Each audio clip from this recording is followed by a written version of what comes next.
Folks, welcome back to the DNR podcast, the show that nobody watches. I'm Ben Davis, Riley Osborne here, and we've got a little drama, we got a little spice on life, baby. So first boot Rogan, two-time first booter, decides on the Zach Nichols podcast to open fire, unloads the clip a little bit at yours truly. Seems like somebody tuned in to the DNR podcast episodes and didn't like what they saw, Riley.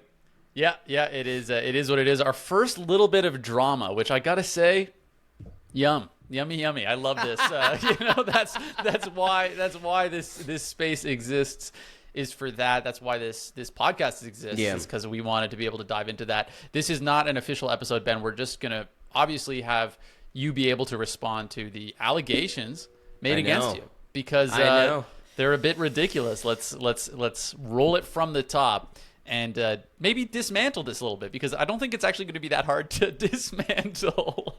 Dealing with people like this, the IQ's on display here. Yeah, it's not going to take much gymnastics to get through. So here's what makes you want to go against Justin instead of Ben? Ben's his friend. I thought so. But Ben's been chatting shit recently. Oh, really? He also didn't vote your way, by the way. I know, yeah, he's a bitch. All right, so right off the rip, Ben's his friend. I thought so. I'm not your friend. Were we acquaintances? Sure. Were we maybe on the way to becoming friends? Absolutely. Like, Rogan was somebody in the house that I was rooming with that I had a very, very fun time being around.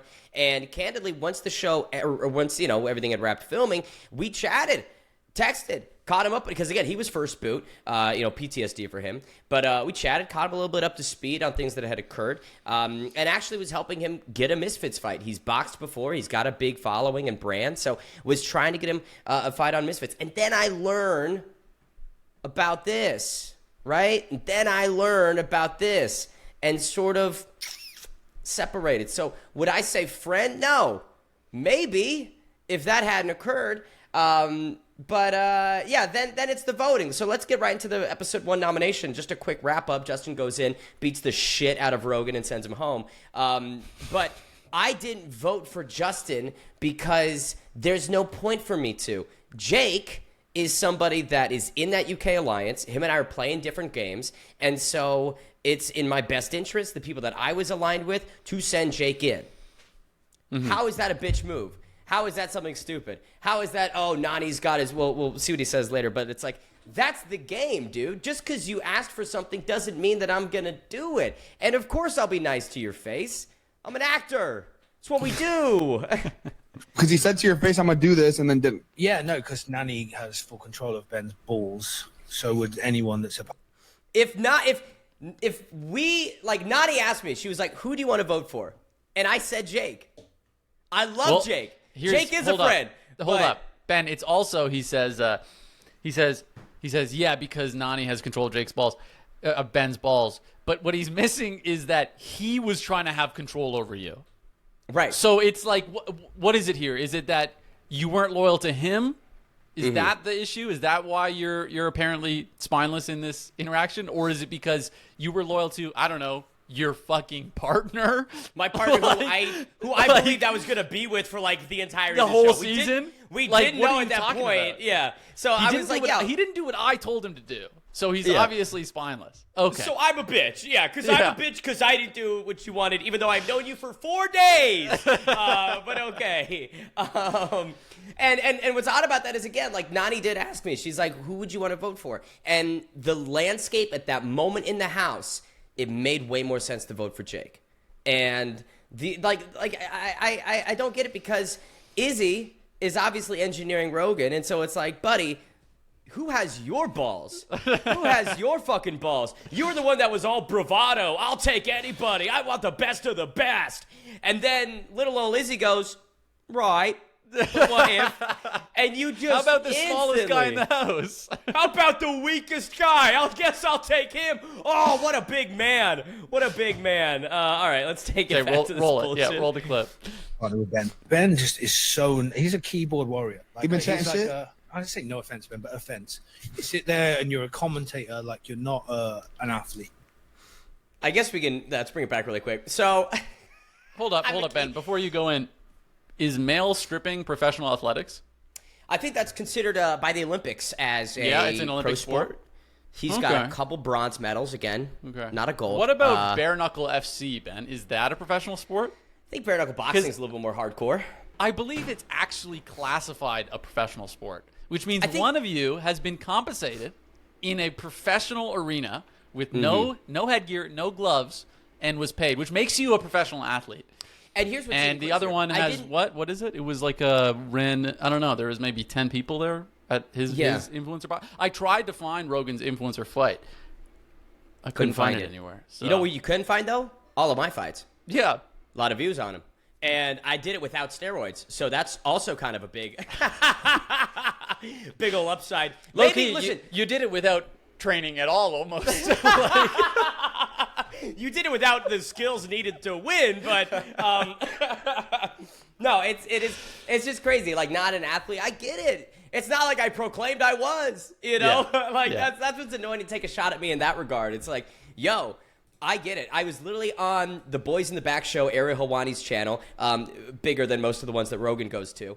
But I literally said there, hey, did it hurt your feelings that he's wanted you or Justin? Like, did you agree with that? I was like, yeah, I would have made the same move. That was the smart move. I would have done the same fucking thing if I was in his position. Duh, you know? But, yeah, keyboard. One more last thing before we continue. Keyboard warrior? That's weak. That's weak. You could do better than that. Keyboard warrior, that's just fucking pitiful. You Brits are known for your banter. Come on, step it up. You sit there and you talk shit about people, but to my face, you're so nice. You're so nice. And then to go and say, oh, Rogan is a cheater. Like, you know me more than anyone. Well, 90% of that cast. And I don't know you, and I don't owe you anything.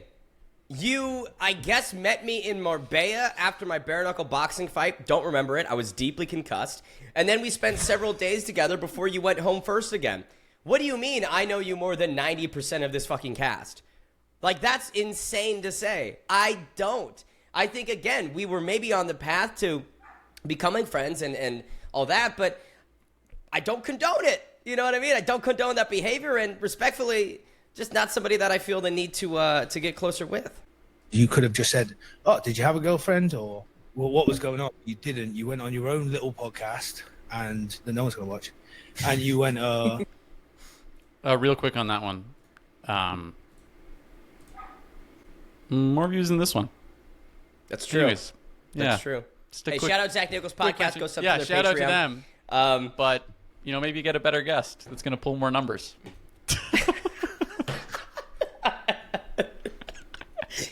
We're getting a little petty. oh, Rogan's disgusting. Rogan's gross. I didn't say Rogan's disgusting, and I didn't say Rogan's gross. Ben, let's finish the clip, and then we'll show what we actually said, because that's important. Man, he's so nice to me. So, and then to say that, I was like, what the f***? But yeah, at the time, I said to Ben, it's between you or Justin. If I can guarantee your vote on Justin, that's it, because you're my boy. And he was like, yeah, no problem. I've got your back. And then voted. Pulled a Derek. Yeah. So if I'd... Yeah, I just want to address that really quickly. I hate to pause, but, you know, you want to explain and unpack these things. Debunking bullshit takes 10 times, right, the amount of time, but it's necessary to set the record straight. Pulled a Derek. No, I didn't sit down with Rogan and have a deep heart-to-heart conversation where I promised him I would never say his name and promised him I'm passing the torch to him and doing all this and that. We were at a bar, and he was like, yeah, you can vote for this guy. And I was like, sure, knowing full well I wasn't going to do that. Are you 12? This is the challenge. This is reality TV. Have you never been played that's before? why you went home episode 1 is like, right, like no strategy at all. Like, sorry that my social game is too savvy for you to understand. You know what I mean? I don't know. He was so nice to me. He looked me dead in the eyes and smiled. Of course I did. All right. Roll it.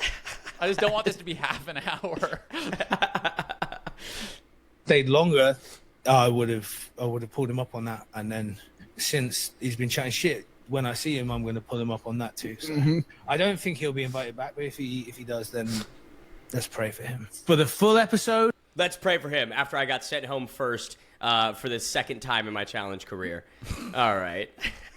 Let's pray for him. What are you going to do when you see me in person, Rogan? Pull up. Show up. If I see you at the reunion, I'll see you at the reunion. I hope you stand on business because, again, bare knuckle boxing, took on Silva's kid, went to karate combat. I have no fucking hesitation about scrapping, pal. And in fact, I've done it more than you.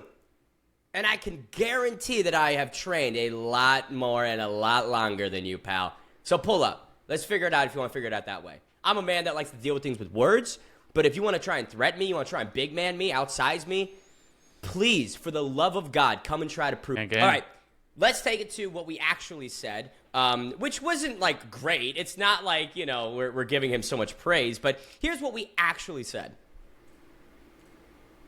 Because I'm making out with them every day. And I just, like, listen, it's an effective strategy, but it's cheap. Yeah. It is. I obviously, with my relationship, not something I would ever do. But it's. Listen, I guess if you're single and you have interest, it's apparently smart for you, even if you're not single. Yeah, apparently if you have a girlfriend of 4 years who is unaware of what you're going to be doing on the show, you can still proceed forth and ruin that relationship in less than 24 hours immediately. Like, I think the way that I picture how Rogan's brain was operating is during the period where we're like in a hotel, sequestered. He's just chomping at the bit to fucking cheat. Yeah, dude, there's no way that dude hasn't cheated before. There's no way you can be that comfortable with it. Which, again, Rogan was very nice to me. He actually was somebody that I was rooming with. So it was me, Rogan, Jake, and Gabe in a room together. He was a nice guy. But actions like that, especially when you have somebody at home who clearly loves you enough to make this dedicated post on Instagram for Valentine's Day while you are all up in some young, you know, reality TV star. It's just gross, man. When I came off the show and learned about that, I was just disgusted. Like, I just don't condone that behavior. But with Izzy? Sorry to cut you off. Yeah. So that was with. Yeah. So Ben, that was it. So at no point did you say that Rogan is disgusting. You said you were disgusted because that's a valid reaction to have. Didn't say Rogan's gross. Didn't say Rogan's gross. Just said you do not condone cheating, which I stand on. You stand on. Cheating is disgusting. It's gross, which I stand on, and I'm sure you still stand on. And the biggest crux of this situation is when I see a woman post something on the internet that is putting, you know, their relationship into a certain context, my first thought is not, this chick's crazy, she must be lying. That's not my first thought. And I think that's weird that it would be anyone's first thought. He didn't come out and say anything to say no to this. She did edit the post, as we'll go here, but she didn't edit the context of their relationship. The post still says, even now, that was their 4-year anniversary. So it's like when I go to the park and I see the ducks and they're walking like ducks and they're talking like ducks, then usually my first assumption is that's probably a duck, you know? So again, like we said in our last podcast, I'm never going to say that somebody's story, that they're lying, because everyone has different truths or whatever, you know, that's fine. But it ain't adding up. The story doesn't make any sense. And I've been in a relationship for a long time. There's never been a point in our relationship ever where my partner, my girl, thought that we weren't together. And was under this like false assumption while I was out doing something else. So again, it's even more, it's like he's coming at you, but the real villain is apparently your ex, who is apparently posting very slanderous lies about you on the internet. That's the real issue, but he has no problem with her at all. It's just no, that was like a misunderstanding of some. But apparently this is your fault, Ben, when you're just reacting to the information. Yeah, exactly. When you're reacting to the information that's presented. But if this was true, which again, maybe it is, who knows? I'll leave that up to the viewers to decide. If that was true, that would be a problem, that he would have to say, yeah, no, this my ex did this crazy thing and that was a lie and she shouldn't have done it. He doesn't say any of that. He doesn't say any of that. Just said, no, it's not true. And then, so what are we talking about here? It doesn't make any sense. Again, I'm not going to say he's a liar. I'm not going to say that. That's up for other people to decide. But does it make sense? It doesn't. No, I'm willing to believe a world in which maybe they were having some complications ahead of filming, and they were in a strained period of their relationship. He goes off to film, is in this environment, gets wrapped up in what historically Rogan's about, which is the charm and all this, right? But that's cheating. Just because you're checked out of the relationship doesn't mean it's over. It's very easy to end relationships. Yeah, and the thing is, like on paper, not, of course, right. It's difficult, but I mean on paper to be like, hey, we are not together. It's very difficult for someone to be confused about the status of your relationship. That doesn't make any sense. It's just odd because I'm pretty sure that I heard on one of the podcasts he did that she was the one that dropped him off at the airport for him to fly out to Santiago. She was one of the people on his call list, right? You get asked, hey, who do you want to have the ability to call home to? Who did I pick? My girlfriend and my mom. Who did he pick? Apparently his ex-girlfriend, who he's deeply moved on from. But no, she still makes the call list. So it just doesn't add up. And again, the fact that he spent months not maybe thinking of setting the record straight, and that's just weird to me. It's just odd to me. And like you said, it's weird that you're the villain. That's what I'm saying. Yeah, right. Weird villain to pick.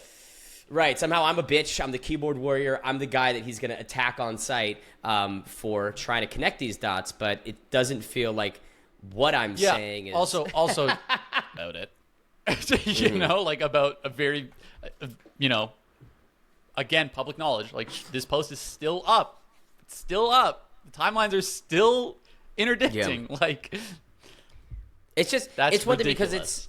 Like, let's play shoe on the other foot, devil's advocate. If this relationship did end all the way back in January, February, then I get how it might be annoying to then months later have it get thrown back in your face. But that's why it would make it so much more important to have publicly really clarified and distanced. If your ex is as crazy as you're trying to maybe paint it, and she's keeping this post up, and that's really incriminating me and something I didn't do, I would make it just as clear when we broke up and now I've moved the fuck on, right?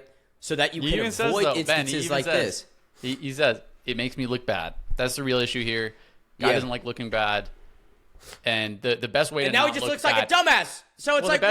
The best way to not look bad, Ben, is don't do bad shit.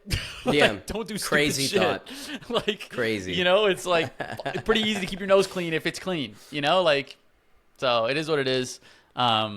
That's just bullshit to me. I don't like people that try to use their size and illegal substance abuse in the form of steroids to bully people that they perceive as smaller than them. I think that's weak. I think that's stupid, and it's just cringe because it's what's even worse than all this, Riley?